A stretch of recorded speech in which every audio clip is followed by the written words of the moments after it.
Hey, shalom, shalom, shalom, shalom. All right, this is Naaman with the Great Millstone Camp here in DC, back for another video, and I'm going to attempt to redo a video that I've been trying to load for the last 2 or 3 days.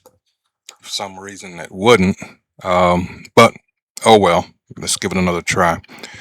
Uh, yeah. First and foremost, call hello Yahweh, Ba'Shem Yahushua, Ba'Shem Rekah HaKodash, and of course.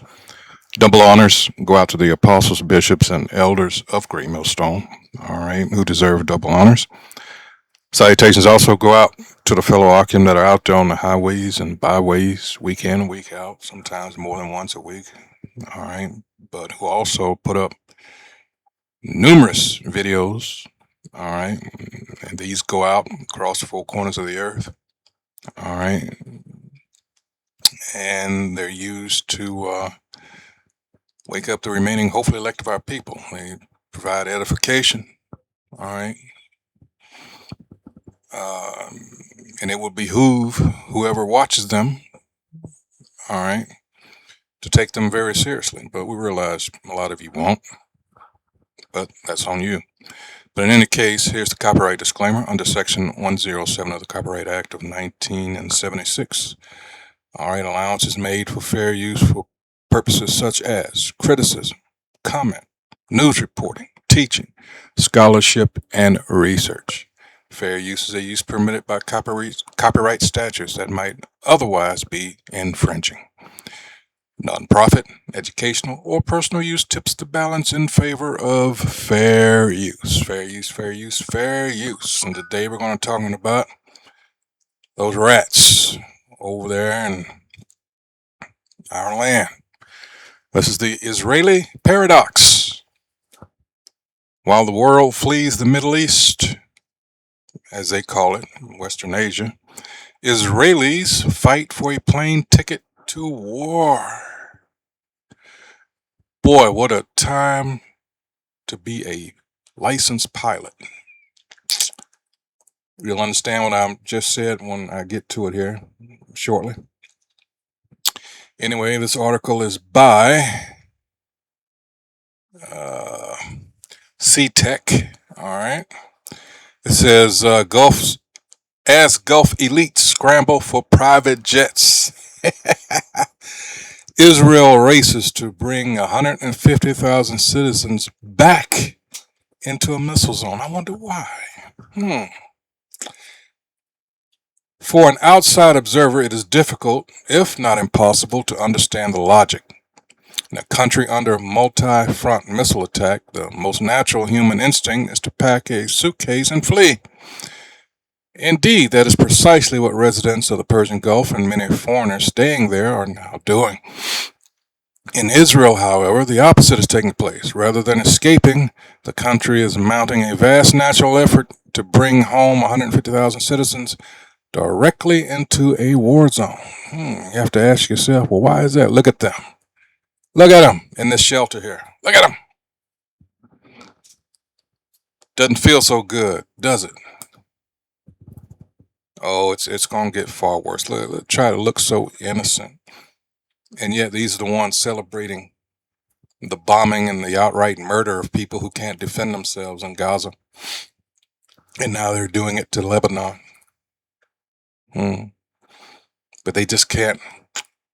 Still, you see the look of shock on their faces that this country that they've been after for so long, Iran, who has not attacked anybody in hundreds of years, the continual lying, and it's like, you keep poking and poking and poking at that hornet's nest.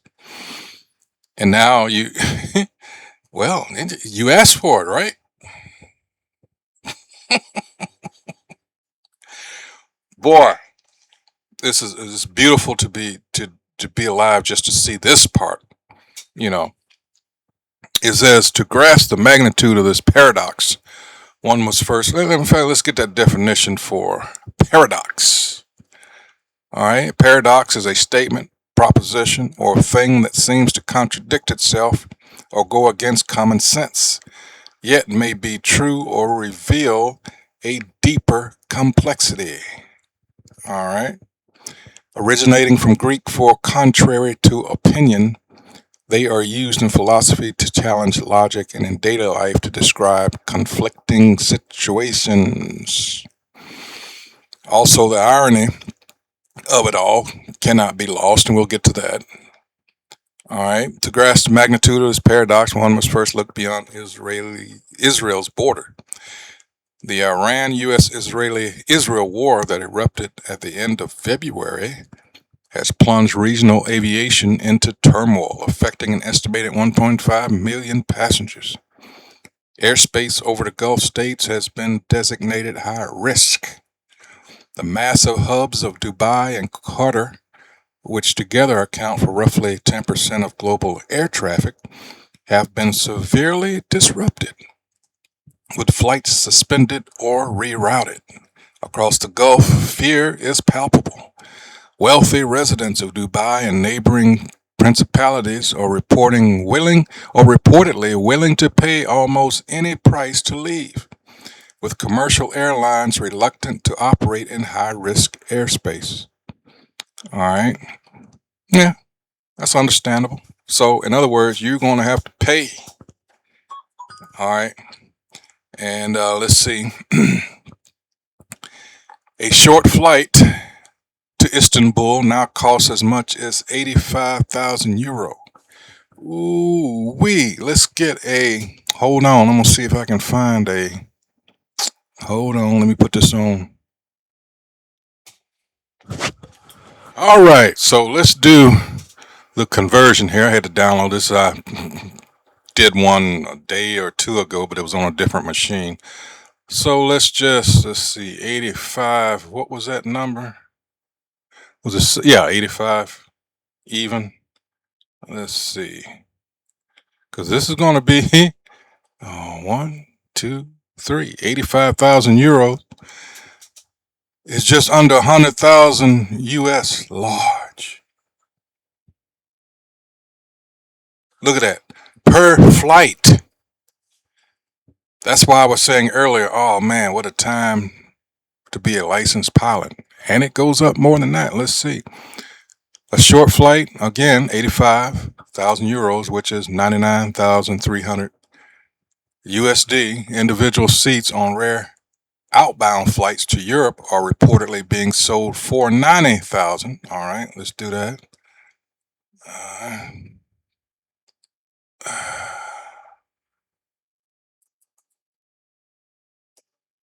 whoops.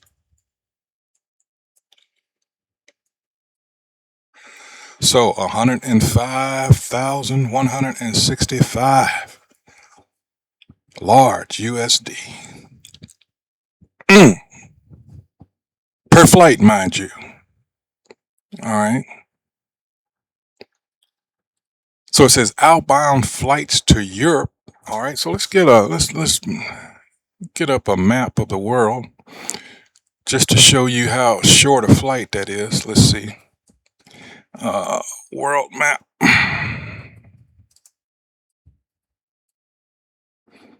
Because when we talk about Paul's journeys, all right. Let's see. Let's try this one. All right.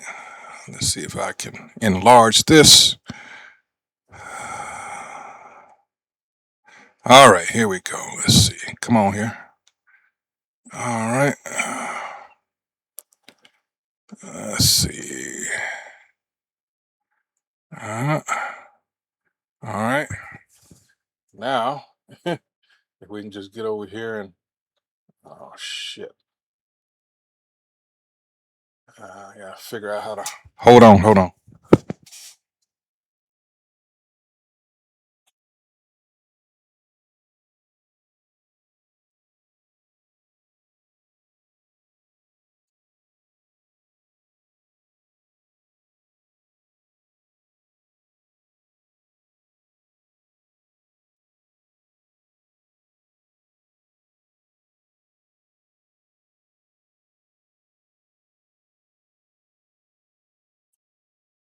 Okay, hold on.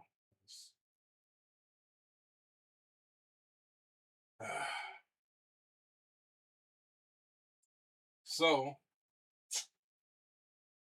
just do it like this. All right. So right up in here. All right, hold on. Oh, they want me to buy this one. Damn it. Let's go out of this and try to get another one. So I just want to give you an idea here. All right. All right.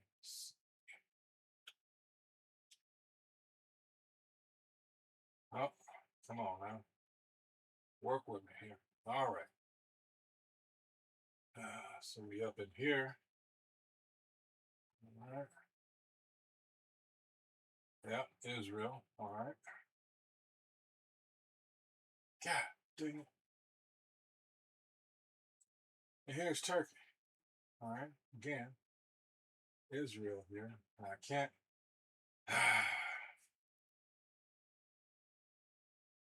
Let's just ask it.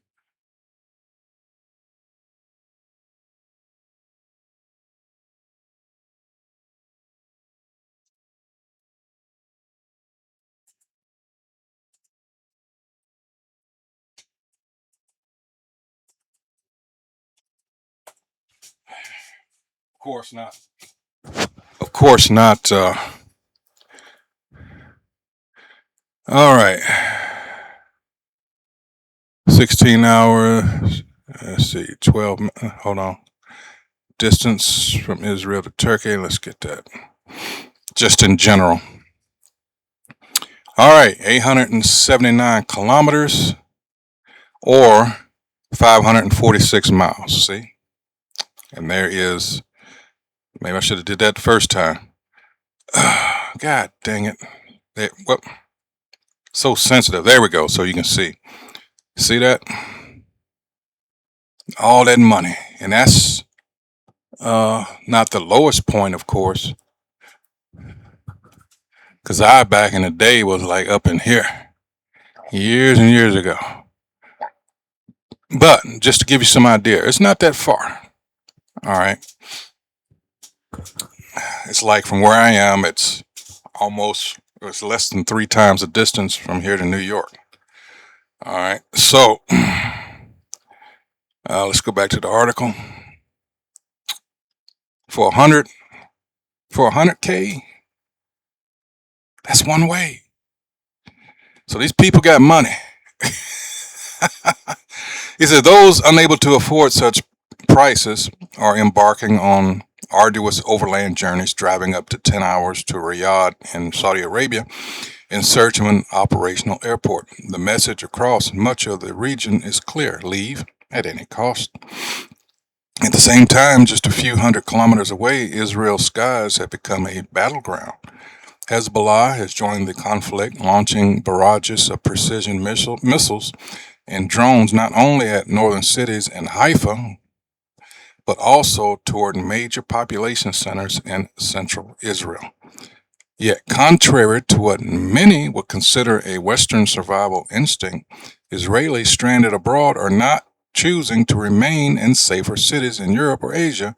They are demanding to return. I wonder why. Why are they so in here? Just to throw something out there, could it be that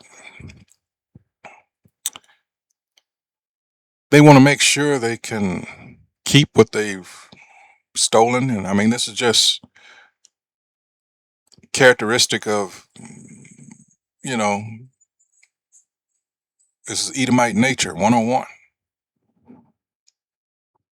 They want to make sure that no one takes what they've gone through all the trouble to swindle and steal and kill for. Well, excuse me, murder for. In response, the Israeli government has launched a large-scale repatriation operation. I imagine they, got to keep up the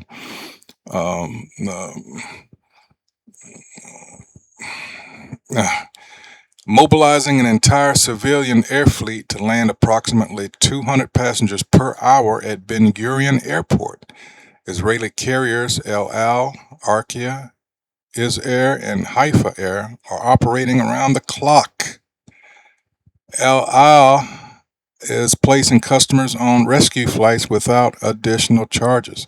Even the low-cost airline Wizz Air has joined the effort, adding dozens of flights from European cities to Sharm el Sheikh to help Israelis get closer to the country's borders. The airport's authority has set an ambitious goal to return 150,000 Israelis within 10 days.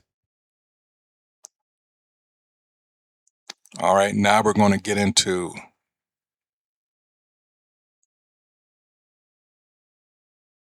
how is this happening? Aren't these the chosen, as they've been saying all this time? I mean, something's just not right. You know what?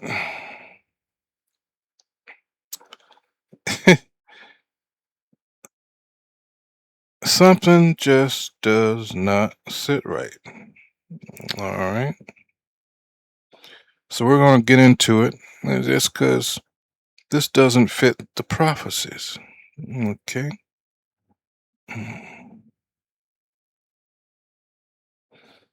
So let's get into some of them. All right.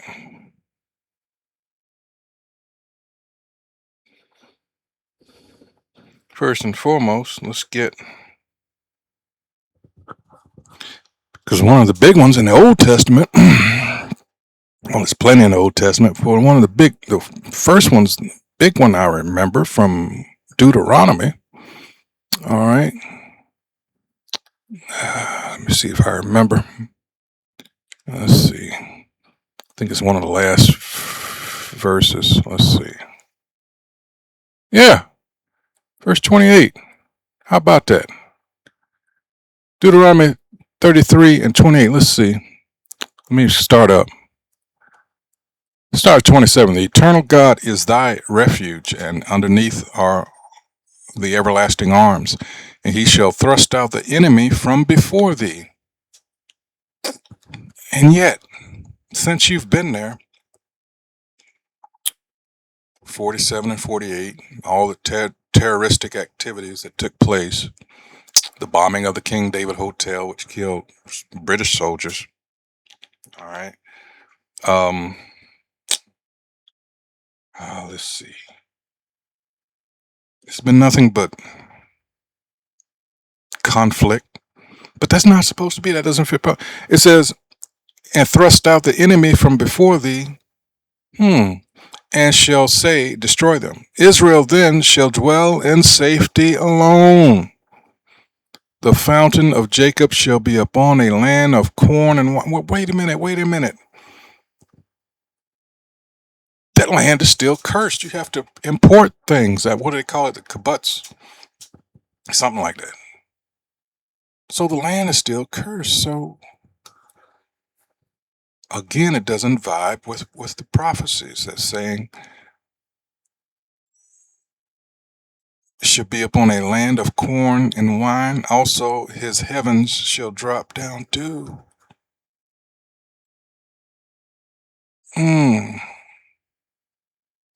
Happy art thou, O Israel, who is like unto thee, O people saved by the Most High, whose name is Yahweh. Can't say that over there.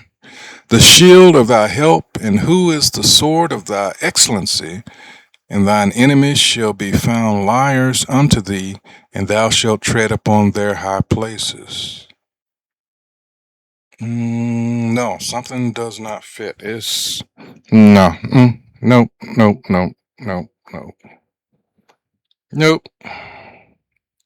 So let's go to another one that you don't fit. Let's go to Ezekiel 37.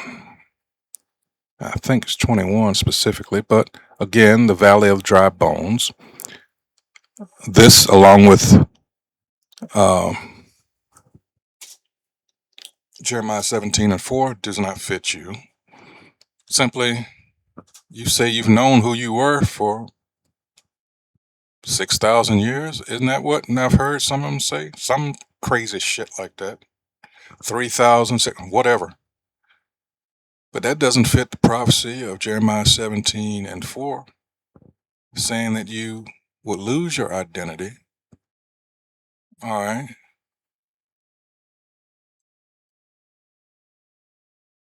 And you would effectively be called everything except the child of God, as the saying goes. All right, let's get Ezekiel 37 and let's see, 21. Let's see.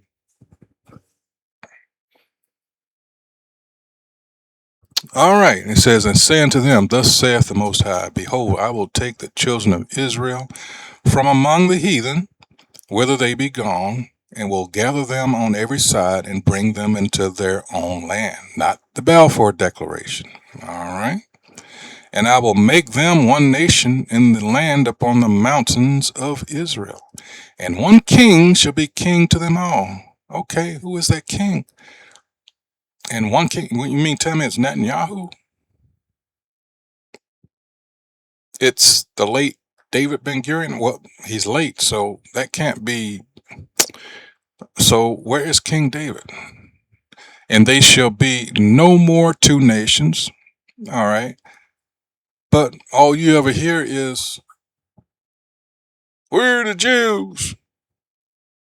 Every now and then you'll hear one say, well, I'm Levi. Neither shall they be divided into two kingdoms anymore at all. Okay. I remember years ago, and this was um,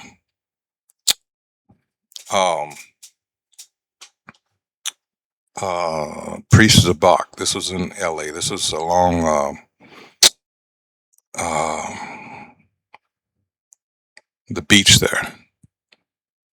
And you had this one,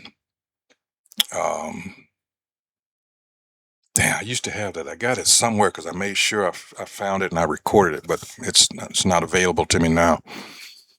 I just thought about it. But it had one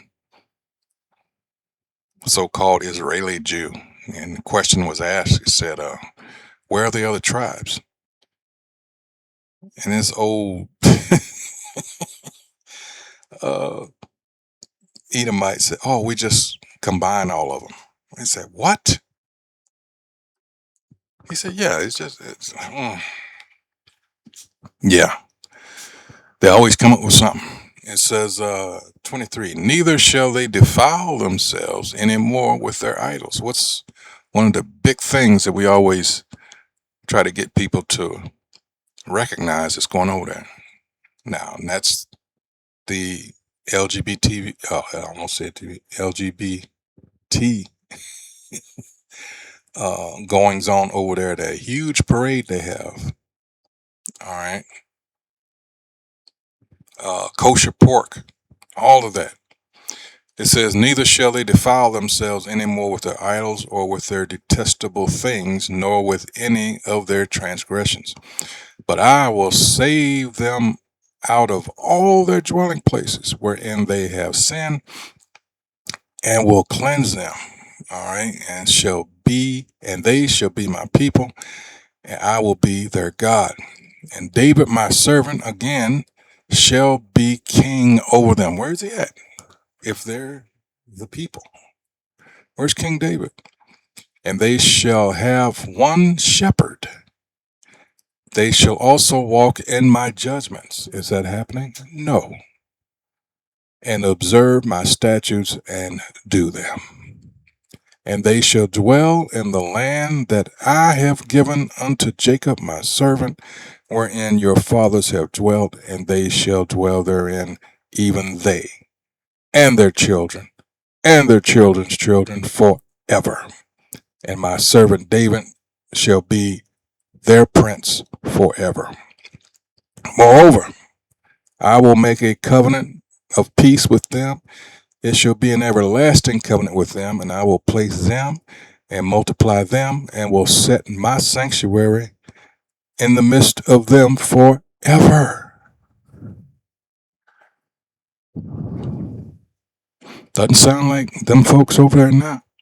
My tabernacle also shall be with them, Yea, I will be their God, and they shall be my people. This also to you Christians doesn't sound like everybody on the earth. All right.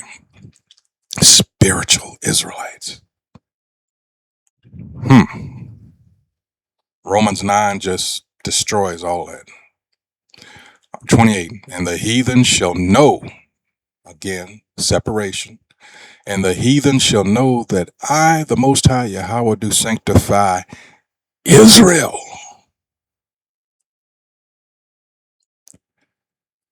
When my sanctuary shall be in the midst of them forever. And that's reinforced Revelation's 21st chapter. About the measurements being taken within, without.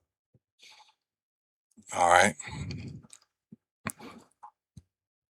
So it doesn't sound, yeah. Weird, ain't it? Or is it? All right, let's go to Isaiah chapter 2. And I'm going to start at 2. And it shall come to pass in the last days that the mountain of the Most High Yahweh's house shall be established in the top of the mountains and shall be exalted above the hills, and all nations shall flow unto it. Because it tells you in 1 Corinthians 15 and 24 that when he comes back, let's get that real quick and I'll come back to this. All right.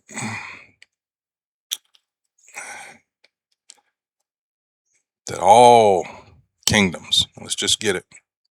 1 Corinthians 15 and 24, and it says, Then cometh the end, when he, that's the Lord, shall have delivered up the kingdom to the Most High, even the Father, when he shall have put down all rule and all authority and power. For he must reign till he hath put all enemies under his feet. Yeah.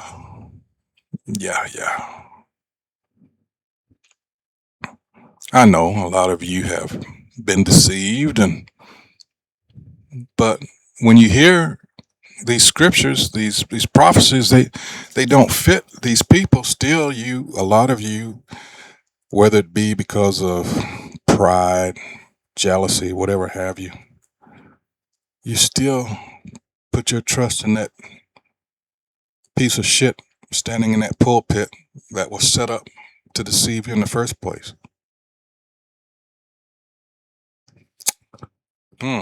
Go figure. 3, and many people shall go and say, Come ye, and let us go up to the mountain of the Most High. Again, his name is Yahweh.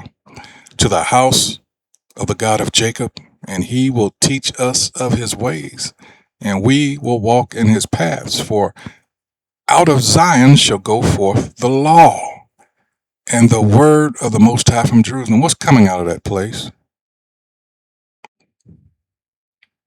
You got to remember, these people currently over there are Talmudists. That's their holy book, the Talmud. And it's all kinds of wicked and vile things in there, even that say about the Lord.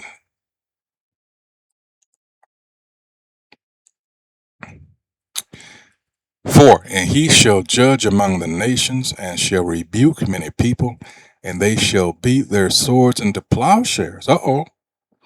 And their spears into pruning hooks. Nations shall not lift up sword against nation, neither shall they learn war anymore. Wow. Clearly, they don't teach prophecy in these religious institutions that you attend.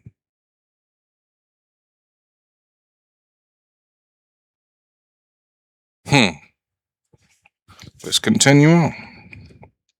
What else we got here? Let's go to Daniel. Oh, Daniel. All right. Of course, it being Nebuchadnezzar's dream, Daniel interprets the dream. All right. 2 and 44. And in the days of these kings shall the God of heaven set up a kingdom which shall never be destroyed, All right. And they getting their asses handed to them now by Iran. And the kingdom shall not be left to other people, but it shall break in pieces and consume all these kingdoms, and it shall stand forever. If you were presenting a case in court, it doesn't look too good. All right, for them folks. All right, let's go to Jeremiah.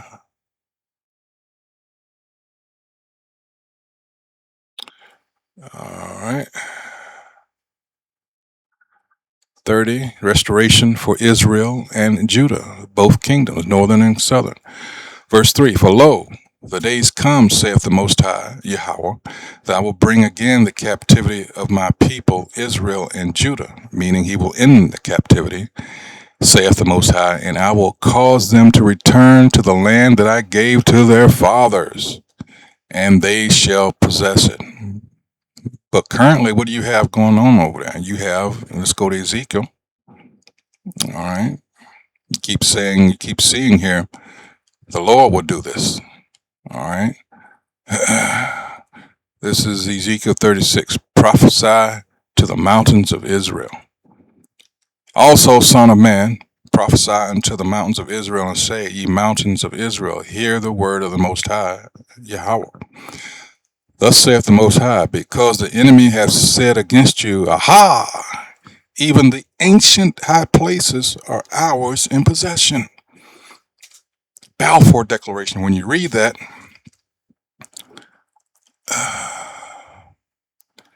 let's see.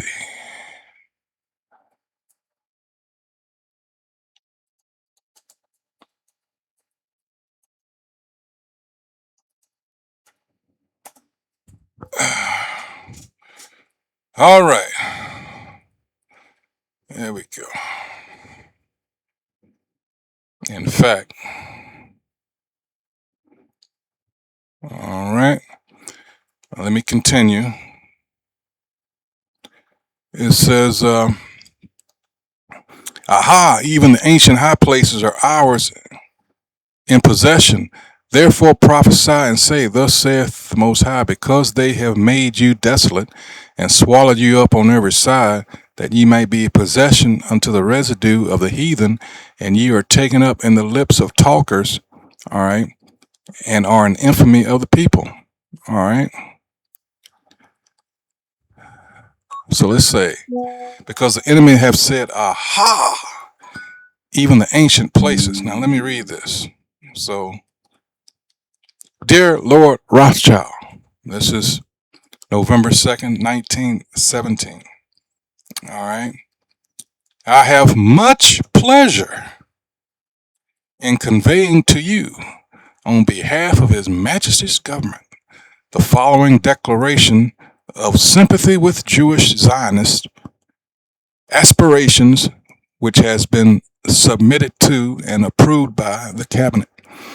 His Majesty's government view with favor the establishment in Palestine of a national home for the Jewish people, and will use their best endeavors to facilitate the achievement of this object, it being clearly understood that nothing shall be done which may prejudice the civil and religious rights of existing non-Jewish communities in Palestine. Already, you see where they didn't honor this.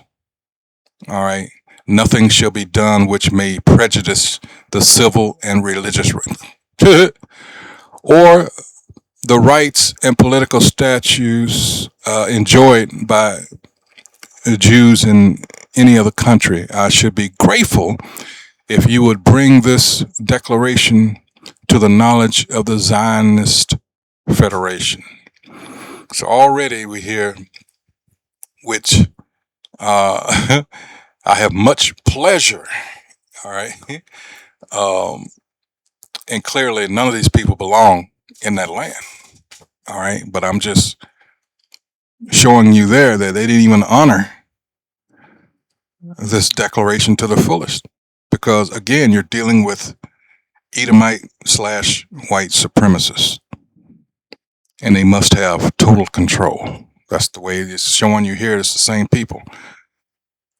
Whether they're over here, wherever they go. This is just white supremacists with a yarmulke on, as I always say. But they're the same people. It's another sham scam. All right. Let's continue on. All right. All right. The landings themselves resemble a military drill designed to minimize exposure to missile fire. Passengers disembark quickly, passports are processed, luggage is retrieved, and travelers are ushered out of the terminal with minimal delay. Perhaps the clearest illustration of Israel's priorities lies in what happens next. To maximize the pace of rescue operations and reduce risk to air crews, aircraft that unload Israeli passengers take off again immediately, completely empty. For many foreign tourists, the sight is bewildering. When the war began, approximately 36,000 tourists were in Israel. Now, foreign governments are dispatching diplomats to coordinate evacuation efforts for their citizens. At Ben Gurion Airport, tourists watch Israeli planes depart for Europe with no outbound passengers aboard. So they're deadheading to other countries to bring their citizens back. All right. Tourism industry representatives have protested that foreign visitors have effectively become stranded while Israelis continue to be flown home. Israeli authorities, however, appear unwavering in their priorities. Every additional minute an aircraft remains on the ground presents a security risk, and the immediate objective is singular: to bring as many Israeli citizens home as possible, as quickly as possible. Wow. Be nice to be able to prioritize your own people, especially, but Jake has been destroyed. Jake has been conditioned to put everybody else first. And in this current political atmosphere we're in, certain parties have taken advantage of that over the years.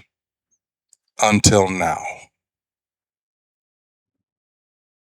Jake is beginning to see, you know what? We were so quick and willing to stretch forth our hand to everybody else, and we continually got fucked over. Yeah, no shit. Now you got people that have nothing to do with what we went through. I'm just using this as an example, because this travesty on the Edmund Pettus Bridge down there in Alabama, where you got people, these Somalis and, you know, Northern Kingdom, they down there like, you know, what's happening to us is, well, how's that symbolic to you? And this is the Democrats doing this bullshit. I mean, there's a video where I think that's the one I did. I posted last night because it was like 2 days old, because I forgot about it actually. Judge Joe Brown, no, that's another one. The one I put up was with the, what do you call it? Anchor babies.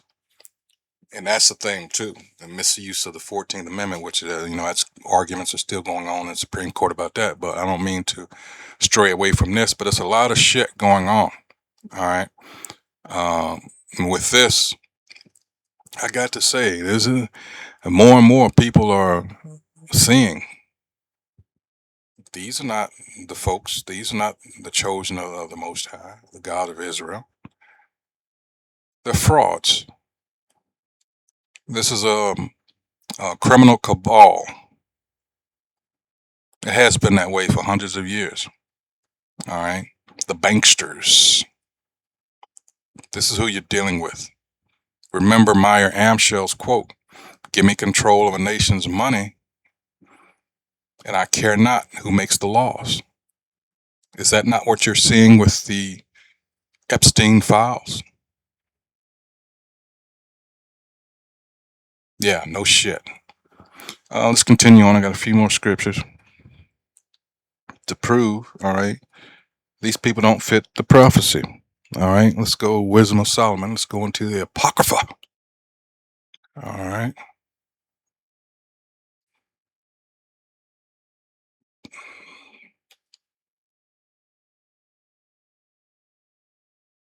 All right.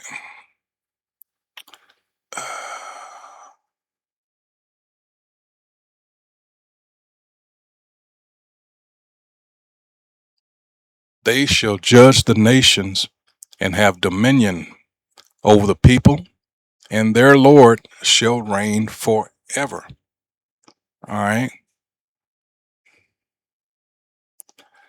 They that put their trust in him shall understand the truth, and such as be faithful in love shall abide with him. For grace and mercy is to his saints, and he hath care for his elect. The saints are only and always Israelites,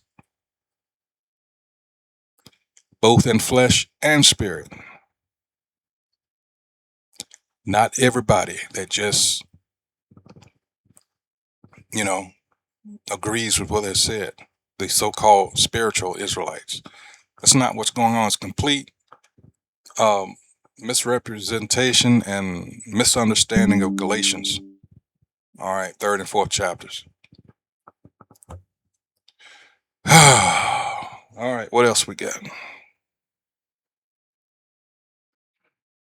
Staying in Wisdom of Solomon, let's go to 6. All right, and 2. It says, "Give ear, ye that rule the people, and glory in the multitude of nations. For power is given you of the Lord, and sovereignty from the highest. Who shall try your works and search out your counsels?" As Isaiah 45:7 says. Let's get that real quick. All right. All of this is in the hands of the Most High. Isaiah 45, let's go down to 7. All right, which I'm guessing you would never read this in your churches. And this is the Most High. Let's just see if what's 4, let's see, 6. Let's start at 6. "That they may know from the rising of the sun and from the west that there is none beside me. I am the Most High, whose name is Yahweh, and there is none else. 7. I form the light and create darkness. I make peace and create evil. I, the Most High, do all these things."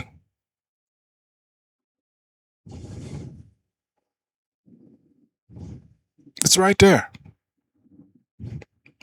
Well, it's Satan. Well, who?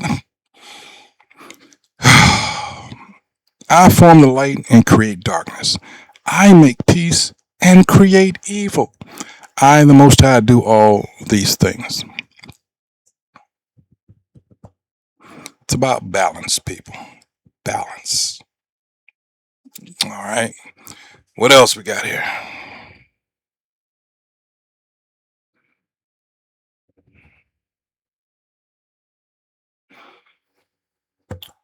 Staying in Wisdom of Solomon. Let's go back.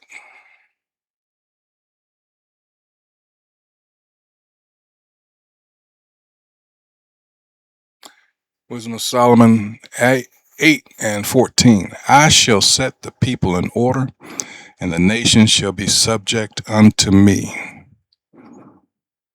All right. "Horrible tyrants shall be afraid when they do but hear of me. I shall be found good among the multitude and valiant in war." All right. And of course, Zechariah, which I will end it with that. We all know 14. All right. "The coming day of the Lord." All right. But you're going to have these, because you'll have these hardcore, stubborn asses. "I won't bow to a black god," you know, those type. Well, I would direct them to Luke 19:27.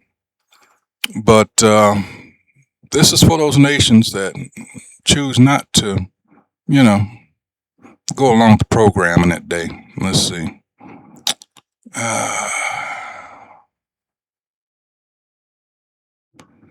Let's see where I want to start.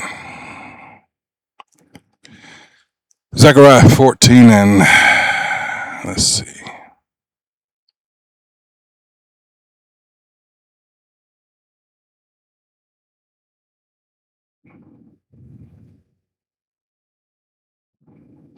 Start at 7. But it shall be one day which shall be known to the Most High, not day nor night, but it shall come to pass that at evening time it shall be light.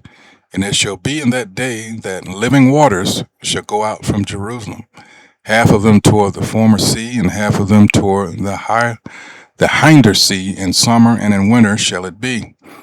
And the Most High shall be king over all the earth. In that day shall there be one Lord, and his name one. All the land shall be turned as a plain from Geba to Rimmon, south of Jerusalem, and it shall be lifted up and inhabited in her place from Benjamin's gate unto the place of the first gate, unto the corner gate, and from the tower of Hananiel unto the king's wine presses. And men shall dwell in it, and there shall be no more utter destruction, but Jerusalem, all right, shall be safely inhabited. All right, and this shall be the plague wherewith the Lord will smite all the people that have fought against Jerusalem. Their flesh shall consume away while they stand. Now, what can do that? While they stand on their feet. All right, and their eyes shall consume away in their holes, and their tongue shall consume away in their mouth. And it shall come to pass in that day that a great tumult from the Most High shall be among them, and they shall lay hold every one on the hand of his neighbor, and his hand shall rise up against the hand of his neighbor. All right, where we? We're right there. All right, civil war. All right, this we're coming into 2 Ezra 15 and 16. All right, Isaiah 13th chapter. I just watched the brother out in L.A. A little bit of his video he did, his walk and talk. You know, these people are doing these videos showing how, hey, they're suffering. You remember, these are people that, as long as it was happening to us, it was okay. Their life was good. All right, but now they're feeling the squeeze. And of course, you won't get sympathy from someone like me. You know, hey. All right, 14. And Judah also shall fight at Jerusalem, and the wealth of all the heathen round about shall be gathered together, gold and silver and apparel in great abundance. You know, Isaiah 60th chapter. And so shall be the plague of the horse, of the mule, of the camel, and of the ass, and of all the beasts that shall be in these tents, as this plague. And it shall come to pass that every one that is left of all the nations which came against Jerusalem shall even go up from year to year to worship the King, the Lord of hosts, and to keep the Feast of Tabernacles. All right, this is when we're in our power. All right, and everyone, all right, as it says in Psalms 110 and 3, will be willing in that day. All right. And it shall be that whoso will not come up of all the families of the earth unto the Jerusalem to worship the King, the Lord of hosts, even upon them shall be no rain. All right. And if the family of Egypt go not up and come not, that have no rain, there shall be the plague, wherewith the Most High will smite the heathen that come not up to keep the Feast of Tabernacles. This shall be the punishment of Egypt, and the punishment of all nations that come not up to keep the Feast of the Tabernacles. All right. So we, again, will be, now do they fit this? No. Not even close. All right. So they're freaking out over there. Everybody's, they're trying to enact laws in other countries. And this has been going on in Europe for a while. You know, if you even question who they are, or you're a Holocaust denier, you get fined, you get prison, or both. And they're trying to get that over here. All right. And they're attacking your freedom of speech here, your First Amendment, and your Second. But the big one to them right now is that First Amendment. You can't talk about, why? You're a foreign entity. But see, for the people that sold you out, you need to be mad at them. You're always mad, pointing your finger at Jake. Hey, all this is coming back on you, and it's beautiful to see. All right. Beautiful time to be alive. Sirach 25:7. And in fact, I'll end it with that. All right. It's one of my go-tos. All right. Sirach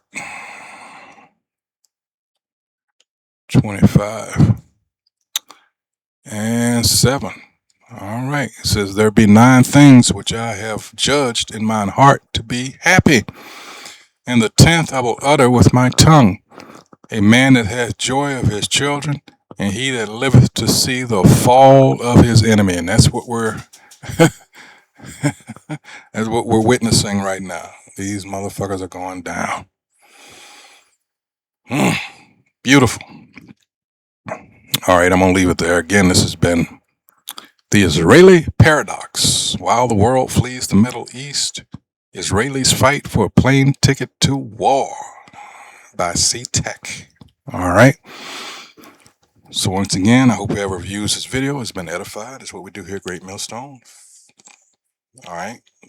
Filtering events through the scriptures as should be.